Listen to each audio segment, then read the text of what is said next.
मैं आप सबकी तरफ से अपने भाई, इस देश के नेतृत्व करने वाले, नॉट ओनली इन इंडस्ट्री, मैं ये मानता हूँ क्योंकि मैं थोड़ा बीजेपी में भी इन्वॉल्व हूँ, मैं ये मानता हूँ कि मोदी जी की आइज़ एंड ईयर्स अगर कोई है वो पीयूष गोयल जी हैं। और ये इंडस्ट्री के, ट्रेड के इतने नज़दीक हैं कि छोटी छोटी चीज़ों को समझते हैं। हम जब भी इनके पास किसी बात के लिए जाते हैं, इनको पहले से उस चीज़ का ज्ञान होता है। ऐसे अभी भी मैं बैठा हूँ तो मेरे से इन्होंने सबसे पहले ये पूछा, क्योंकि ये मंडपम भी इनके अंडर आता है, मिनिस्ट्री ऑफ कॉमर्स के अंडर। इन्होंने पूछा भी यहाँ कोई दिक्कत तो नहीं है, सब ठीक है? मैं कहा जी छोटी मोटी सजेशंस हैं। कहते मेरे को लिख के भेजो। रास्ते में भी कोई चीज़ इन्होंने नोटिस की, इन्होंने अपने ओएसडी को बोला भी इसको नोटिस करो, देखो ये क्यों है। तो जो आदमी इतनी छोटी छोटी चीज़ों को माइन्यूटली ऑब्जर्व करता है, मैंने जैसे आपको बताया ये देश के नहीं विश्व में, मैं रशिया कई जगह गया, मोदी जी के और अमित शाह जी के बाद किसी का विश्व में नाम आता है तो पीयूष गोयल जी का आता है कि भाई ये आदमी ट्रेड, इंडस्ट्री, व्यापार उसको समझते भी हैं, खुद चार्टर्ड अकाउंटेंट भी हैं। और इस मंडपम को बनवाने में पिछले 10 साल में इनका बहुत बड़ा हाथ है। ये वर्ल्ड क्लास फैसिलिटी हमें दी गई, क्योंकि पहले हम पहले 7 नंबर हॉल में करते थे क्योंकि वो आधे दाम पे मिलता था। इस बार हमें थोड़ा एहसास था कि आप भी आएंगे और हमने हिम्मत करके ये डबल कॉस्ट पे ये हॉल लिया। पर sir it is so interesting, even मेरी वाइफ वो टॉयलेट गई होगी, कहते ये तो इंटरनेशनल स्टाइल का टॉयलेट है।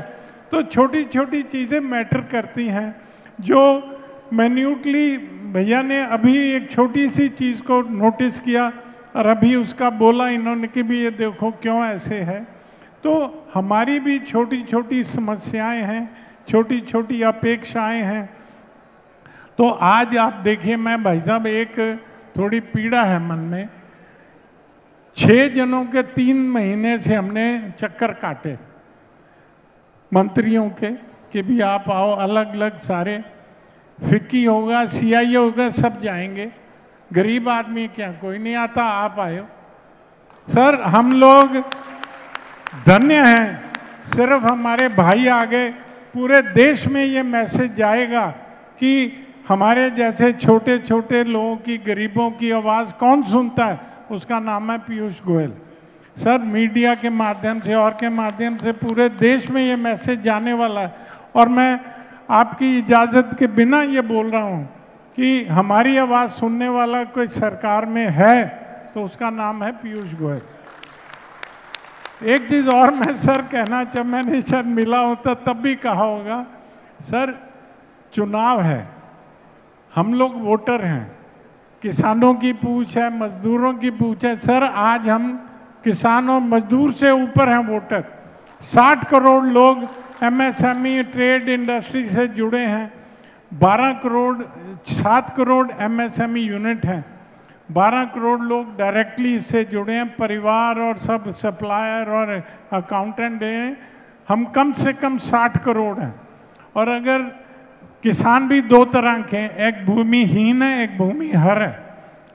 जो भूमिहर है, जो जमींदार है, वो कर रहा है, कोई हार्वेस्टिंग कर रहा है, कोई, वो भी तो एमएसएमई है। अगर उनको जोड़ लें तो देश में सबसे बड़ा नंबर हमारा है। मैं भाई साहब को इसलिए कह रहा हूँ कि ये हमारी जो आवाज़ है वो आप तक पहुँचे, इससे फिर आगे, क्योंकि हम ट्रेडिशनली, मैं बीजेपी से जुड़ा हूँ, मुझे गर्व है कि मैं बीजेपी से जुड़ा हूँ। भाई साहब ने हमें हमेशा उंगली पकड़ी है। सर हम ट्रेडिशनली बीजेपी के हैं, बीजेपी के समर्थक हैं।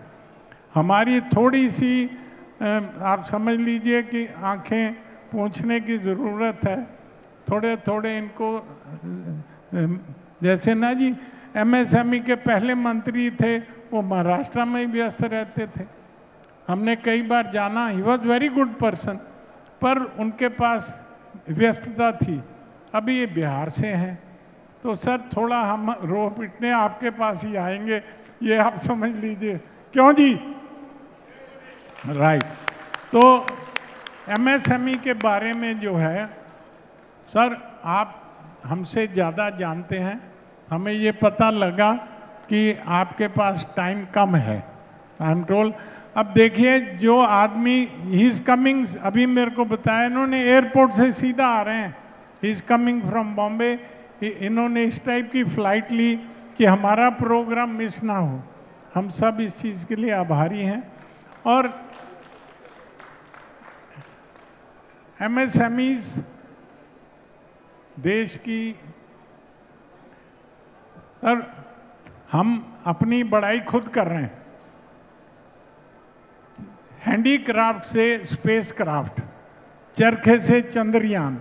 सर चंद्रयान भी हमारे कंपोनेंट्स के बिना उड़ नहीं सकता।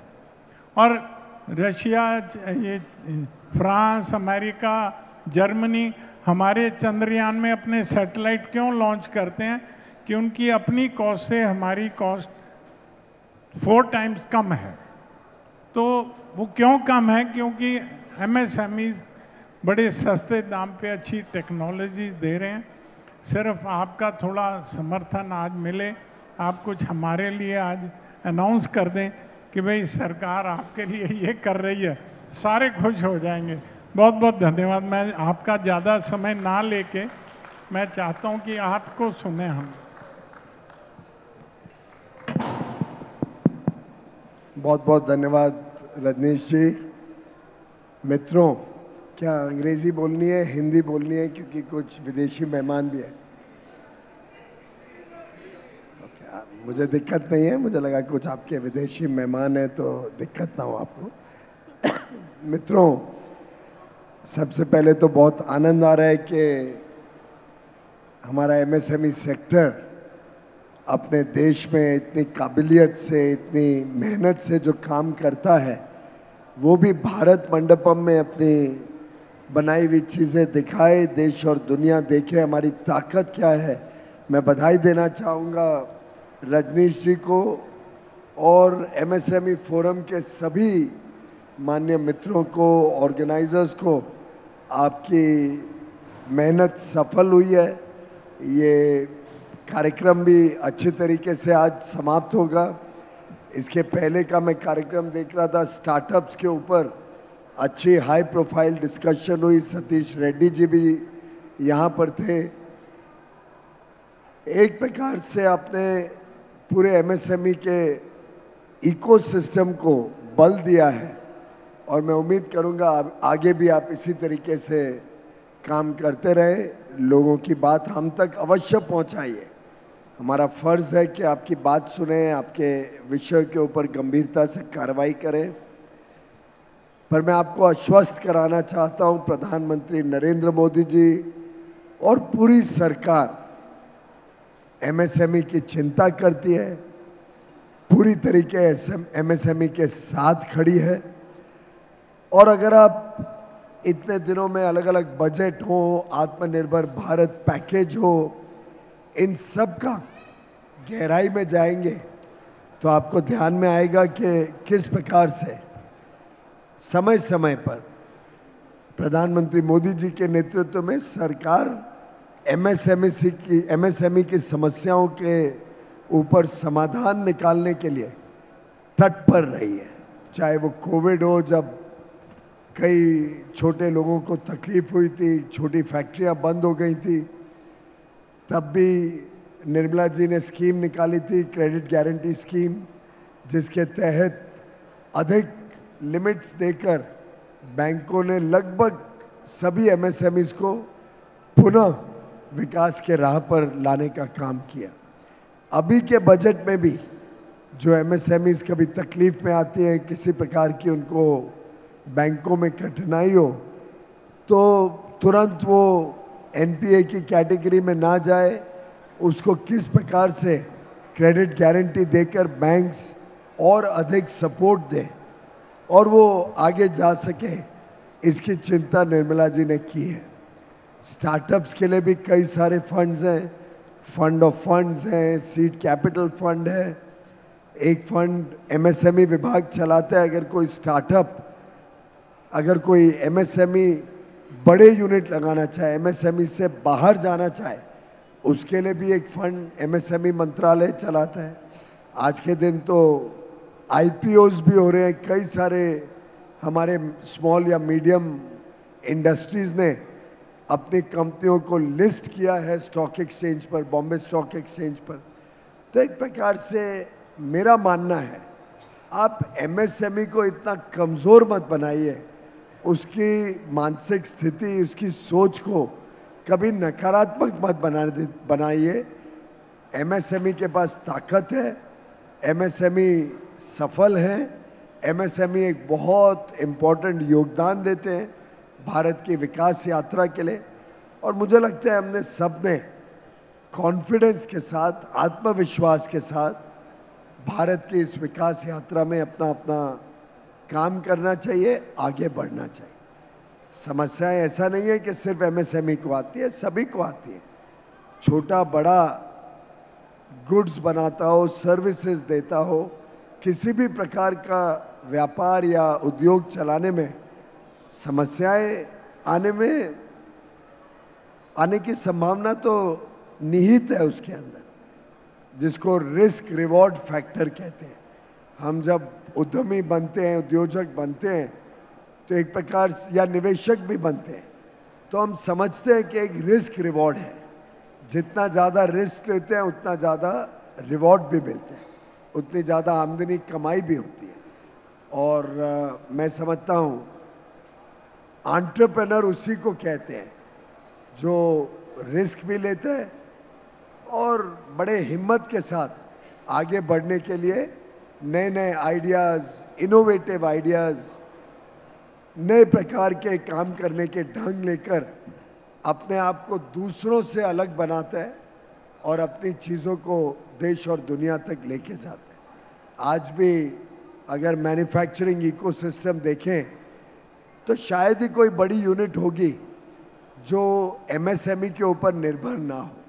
ये पूरा एक इकोसिस्टम है। एमएसएमईज बड़े यूनिट के लिए भी एक सप्लाई चेन हो या उनके सामान को खरीद कर उसको आगे इस्तेमाल करने की बात हो, दोनों तरफ as a supplier and as a customer बड़े उद्योग को अगर कोई बल देता है, टीका देता है, तो हमारा एमएसएमई सेक्टर है। इसी प्रकार से एमएसएमईज भारत के टूरिज्म में बहुत इम्पोर्टेंट रोल प्ले करते हैं, भारत के इंफ्रास्ट्रक्चर डेवलपमेंट में बहुत इम्पोर्टेंट रोल प्ले करते हैं, भारत के निर्यात में, एक्सपोर्ट में बहुत इम्पोर्टेंट रोल प्ले करते हैं। तो एमएसएमईज का काम कभी नकारा नहीं जा सकता है और मुझे लगता है हमने कमजोरी के साथ कभी पेश नहीं आना चाहिए। कमजोरी हम दिखाएंगे तो उसमें हमारा ही नुकसान होगा। ऑफ कोर्स कोई इसको वोट में भी तोलने की आवश्यकता नहीं है रजनीश जी, वोटर हम सब हैं, छोटी इंडस्ट्री हो, बड़ी इंडस्ट्री हो, किसान हो, मजदूर हो, विश्वकर्मा हो, कोई प्रोफेशनल हो, सभी इस देश के वोटर हैं। और प्रधानमंत्री मोदी जी ने लगातार हम सबको यही शिक्षा दी है, हम सबको यही मार्गदर्शन दिया है कि चुनाव के दिनों में जरूर हम वोट मांगने सबके पास जाते हैं, सबसे बिना भेदभाव के वोट मांगते हैं, लेकिन चुनाव के बाद हमारा दायित्व 140 करोड़ भारतवासियों के प्रति है।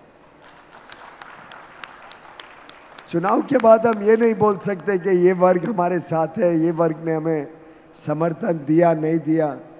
मैं समझता हूँ सभी यहाँ उपस्थित या बाहर 140 करोड़ देशवासी मिलकर जब कोऑपरेशन के साथ, कोलैबोरेटिव स्पिरिट के साथ काम करेंगे, तभी जाके भारत एक विकसित भारत 2047 तक बन सकता है। भारत में सुख और समृद्धि हर एक तक पहुंच सकती है। और मैं आपको विश्वास दिलाता हूं कि एमएसएमई का योगदान सर आंखों पर है, हम सबके लिए बहुत ही उत्तम है। और पूरी सरकार, हो सकता है कोई व्यस्त होने के कारण आज के आपके कार्यक्रम में और कोई नहीं आ पाया हो, कभी हो सकता है मैं भी नहीं आ पाऊँ, कोई और आ जाए, लेकिन हम सब प्रतिबद्ध हैं, हम सब संकल्पित हैं एमएसएमई को आगे बढ़ाने के लिए, एमएसएमई की अलग अलग छोटी बड़ी चीज़ों को देश और दुनिया की मार्केट में प्रसिद्धि दिलाने के लिए। आजकल हम क्वालिटी कंट्रोल ऑर्डर्स के माध्यम से भी एमएसएमई को सपोर्ट कर रहे हैं। कई बार गलतफहमी होती है, एमएसएमई के लोग भी मेरे पास आते हैं कि भाई हमको बाहर रखिए, और मैं बार बार समझाता हूँ समय ज़्यादा ले लो। अगर बड़ी इंडस्ट्री को 6 महीने, साल, 1.5 साल है, आप 2 साल में करो, लेकिन अल्टीमेटली इसका सबसे बड़ा लाभ एमएसएमई को होगा 2 कारणों से। एक, जो विदेश से स्पूरियस मटेरियल आता है, सब स्टैंडर्ड मटेरियल आता है, हल्की क्वालिटी की बहुत बुरी गुणवत्ता का माल विदेश से सस्ता आने के कारण आपके व्यापार में, आपके उद्योग में तकलीफ आती है। उससे बचने का एकमात्र तरीका ये है कि हम सब स्टैंडर्ड गुड्स और ख़ास तौर पे वो सामान जो अनाप शनाप दाम पे आता है, जिसका कोई आर पार नहीं है। कई बार तो ऐसी चीज़ें आती हैं जैसे इलेक्ट्रॉनिक लाइटर आता था 5 रुपए में। अब भारत की इंडस्ट्री कहती थी कि 5 रुपए में तो इसका रॉ मटेरियल भी नहीं आता है, 5 रुपए के सामने हम कैसे कम्पीट करें। इसी प्रकार से कई सारी चीज़ें जो एमएसएमई बना सकता है, उसके ऊपर क्वालिटी कंट्रोल ऑर्डर लगाने से हमारे पास एक ताकत बनती है, एक हथियार आते हैं कि सब स्टैंडर्ड गुड्स को हम रोक सकें और भारत में बनाया हुआ अच्छी गुणवत्ता का सामान भारत में बिके। और क्वालिटी कंट्रोल ऑर्डर आप पे जब लागू होता है तो कोई आप पे तकलीफ नहीं डालते हैं, आपको कोई लेबोरेटरी नहीं लगानी है, आपको कोई उसके लिए अधिक खर्चा नहीं करना है। ये सब प्रोडक्ट्स आप ही के फैक्ट्री में, आप ही की मेहनत से थोड़ा सा बदलाव करके, थोड़ी और मेहनत करके, बिना खर्चा बढ़ाए अच्छी गुणवत्ता का, अच्छी क्वालिटी का बन सकता है। उससे भारत के उपभोक्ता भी खुश होंगे, भारत में बना हुआ माल सामान बिकेगा, भारत आत्मनिर्भर होगा।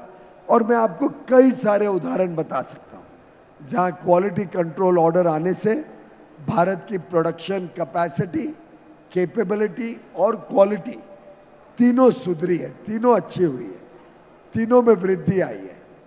और भारत में नौकरियां इसके कारण उपलब्ध हुई, भारत में अलग अलग प्रकार से इकोनॉमिक एक्टिविटी को बल मिला, भारत में व्यापार को बल मिला, और आत्मनिर्भर भारत आत्मविश्वास के साथ देश और दुनिया में जाकर उपभोक्ताओं की सेवा करने में सफल हुआ है। मैं आप सभी को पुनः एक बार बधाई देता हूं आज के इस सुंदर कार्यक्रम के लिए, और आपकी मेहनत और आपके किए हुए वर्षों से तपस्या के लिए, जिसके कारण आज लाखों करोड़ों लोग एमएसएमई सेक्टर के माध्यम से काम कर रहे हैं, उद्योग चला रहे हैं, व्यापार का बढ़ा रहे हैं और देश की आर्थिक विकास, आर्थिक प्रगति के यात्रा में बहुत अहम भूमिका कर रहे हैं। बहुत बहुत धन्यवाद। नमस्कार।